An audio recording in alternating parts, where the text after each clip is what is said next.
আজকে chemical hair ট্রিটমেন্টের ক্লাসে এই যে বন্ড ব্রেক ব্যাপারটা দেখলাম।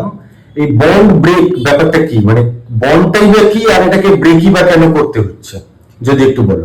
আচ্ছা, বন্ড হচ্ছে আমাদের চুলের ভেতরের জোড়াটাকে বলে।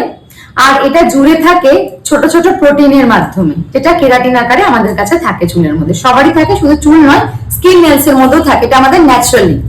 এবার চলে আসি বন্ড ব্রেক কি।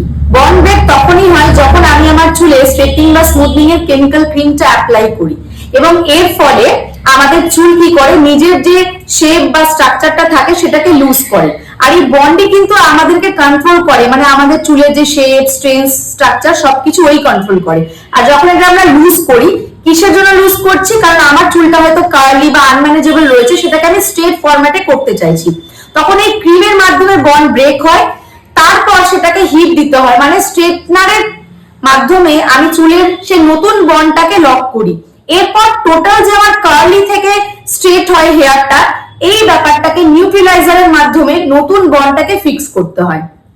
এটাই হচ্ছে আমাদের বন্ড। আর বন্ড ব্রেক কেন হচ্ছে? এই কারণে আমার ন্যাচারালিটিকে চেঞ্জ করি, আমার চুলকে অনেক বেশি ম্যানেজেবল বা স্মুথ করার জন্য।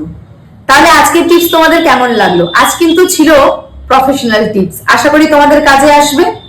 এরকমই নিত্য নতুন অনেক ভিডিওস এর জন্য আমাদেরকে ফলো করো, সাবস্ক্রাইব করো, আর কিছু জানার থাকলে অবশ্যই কমেন্ট করো।